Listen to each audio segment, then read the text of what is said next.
പാലക്കാട് ചിറ്റൂരിൽ കാണാതായ 6 വയസ്സുകാരൻ സുഹാനെ കണ്ടെത്താനുള്ള ഫയർ ആൻഡ് റെസ്ക്യൂവിന്റെ ഇന്നത്തെ തെരച്ചിൽ അവസാനിപ്പിച്ചു എന്നാണ് വിവരം. ഈ പ്രദേശത്ത് പോലീസിന്റെ തെരച്ചിൽ തുടരും. അമ്പാട്ടുപാളയം എരുമങ്കോട് സ്വദേശി അനസ് തൗഹിദ ദമ്പതികളുടെ മകൻ സുഹാനെയാണ് രാവിലെ വീട്ടുമുറ്റത്ത് നിന്ന് കാണാതായത്.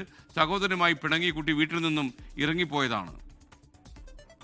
ഫിക്സ് വല്ലതും വന്ന് പേടിച്ച് തിരിച്ചു വരാൻ വഴി ഓർമ്മ നിൽക്കാത്തൊരു കുട്ടിയാണ്. അപ്പോൾ അങ്ങനെ ഒരു ഫിക്സ് വല്ലതും വന്ന് അങ്ങനെ എവിടെയെങ്കിലും മയങ്ങിക്കിടക്കാനും ഒരു സാധ്യതയുണ്ട്. കാരണം ഡോഗ് സ്ക്വാഡ് പരിശോധിച്ച സ്ഥലങ്ങളിലും ഡോഗ് സ്ക്വാഡ് ചെന്ന സ്ഥലത്തെല്ലാം ഫയർ ആൻഡ് റെസ്ക്യൂ പരിശോധിച്ചിരുന്നു. അവിടെയൊന്നും കാണാത്തത് കൊണ്ട് ഇനിയൊരു പോസിബിലിറ്റി ഇതാണ്, ഫിക്സ് വരാൻ സാധ്യതയുള്ള കുട്ടിയായതുകൊണ്ട് പേടിച്ചിട്ട് ഇങ്ങനെ ഫിക്സ് വല്ലതും വന്ന് എവിടെയെങ്കിലും മയങ്ങിക്കിടക്കാനൊരു സാധ്യതയാണ് ഇനി നോക്കാനുള്ളത്. ഇനിയിപ്പോൾ ഏതായാലും ഫയർ ആൻഡ് റെസ്ക്യൂവിൻ്റെ ഇന്നത്തെ സെർച്ച് കഴിഞ്ഞു.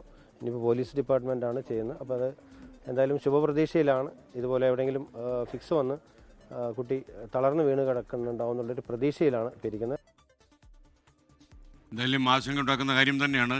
ഐഷത്തുൽ ഷംന പാലക്കാട് നിന്ന് തയ്യാറാക്കിയ റിപ്പോർട്ട്. ഇന്ന് രാവിലെ 11 മണിയോടുകൂടിയാണ് തൗഹീദ അനസ് ദമ്പതികളുടെ എരുമങ്കോട് സ്വദേശികളായ ഈ ദമ്പതികളുടെ 6 വയസ്സ് മാത്രം പ്രായമുള്ള മകൻ സുഹാനെ കാണാതാകുന്നത്. ഈ കൂട്ടുകാരുമായി കളിച്ചുകൊണ്ടിരിക്കെ പിന്നീട് സുഹാൻ വീട്ടിലെത്തുന്നുണ്ട് 11 മണിയോടുകൂടി. അതിനുശേഷം വീട്ടിൽ സഹോദരനുമായി എന്തോ ചെറിയ പിണക്കമുണ്ടാകുന്നു. പിന്നീടാണ് കുട്ടി വീട്ടിൽ നിന്നും ഇറങ്ങുന്നത്. സാധാരണഗതിയിൽ അങ്ങനെ വീട് വിട്ട് ഇറങ്ങിയാലും ഉടൻ തന്നെ തിരിച്ചു വരാറുള്ളതാണ്. കാരണം ഈ പ്രദേശത്തെ 2 വീടുകൾ ഒഴികെ കുട്ടിക്ക് മറ്റ് വീടുകളോ മറ്റ് പരിചയക്കാരോ ഒന്നും ഈ പ്രദേശത്തില്ല. അതുകൊണ്ട് തന്നെ ഉടൻ തന്നെ തിരികെ വീട്ടിലേക്ക് എത്തുന്ന സാഹചര്യമാണ് ഉണ്ടാകാറ്. പക്ഷേ ഇന്ന് അങ്ങനെ ഉണ്ടായില്ല. അതിൻ്റെ അടിസ്ഥാനത്തിൽ തന്നെ വീട്ടുകാർ പിന്നീട് തെരച്ചിൽ നടത്തുന്നു. പിന്നീട് പ്രദേശവാസികൾ ഉൾപ്പെടെ മേഖലയിൽ വ്യാപകമായ തെരച്ചിൽ നടത്തിയെങ്കിലും കുട്ടിയെ കണ്ടെത്താൻ കഴിഞ്ഞില്ല.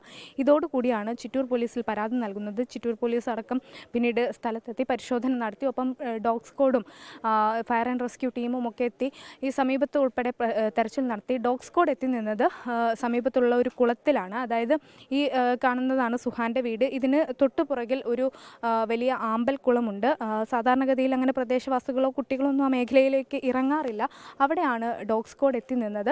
അതോടുകൂടി തന്നെ അവിടെ ഫയർ ആൻഡ് റെസ്ക്യൂ തിരച്ചിൽ നടത്തി. വ്യാപകമായ തന്നെ ഒരു തിരച്ചിൽ നടത്തി. പക്ഷേ ഒന്നും കണ്ടെത്താൻ കഴിഞ്ഞില്ല. ഇതോടുകൂടി തന്നെ കുളത്തിൽ കുട്ടിയില്ല എന്നൊരു പ്രാഥമിക നിഗമനത്തിലേക്ക് അല്ലെങ്കിൽ അത്തരമൊരു വിശ്വാസത്തിലേക്ക് എത്തുകയാണ് ഇപ്പോൾ ഫയർ ആൻഡ് റെസ്ക്യൂ. എന്തായാലും 6 മണിവരെ ഫയർ ആൻഡ് റെസ്ക്യൂ കുളത്തിൽ അടക്കം തെരച്ചിൽ നടത്തി. അതിനുശേഷം ഇരുട്ട് ഒരു വെല്ലുവിളിയായതോടുകൂടി കുളത്തിലെ തെരച്ചിൽ അവസാനിപ്പിച്ചു. ഫയർ ആൻഡ് റെസ്ക്യൂവിൻ്റെ ഇന്നത്തെ തെരച്ചിൽ അവസാനിപ്പിച്ചു. പക്ഷേ മേഖലയിൽ പോലീസ് തെരച്ചിൽ തുടരും. കാരണം ഈ കുട്ടിക്ക് ഫിക്സിൻ്റെ ഒരു ബുദ്ധിമുട്ടുണ്ട് എന്നാണ് ഇപ്പോൾ ബന്ധുക്കളും ഉൾപ്പെടെ പറഞ്ഞത്. അതുകൊണ്ട് തന്നെ ഈ കുട്ടി ഫിക്സോ അല്ലെങ്കിൽ അത്തരം എന്തെങ്കിലും ബുദ്ധിമുട്ട് വന്ന് പ്രദേശത്ത് തന്നെ എവിടെയെങ്കിലും മയങ്ങിക്കിടക്കുകയോ അല്ലെങ്കിൽ പേടിച്ച് മാറി എവിടെയെങ്കിലും ഇരിക്കുന്നുണ്ടാകാം എന്നൊക്കെ ഒരു പ്രതീക്ഷയുണ്ട്. കുട്ടിയെ കണ്ടെത്താൻ കഴിയുമെന്നൊരു പ്രതീക്ഷയുണ്ട്. അതുകൊണ്ട് തന്നെ ഈ മേഖലയിൽ രാത്രിയും പോലീസിൻ്റെ തെരച്ചിൽ തുടരും.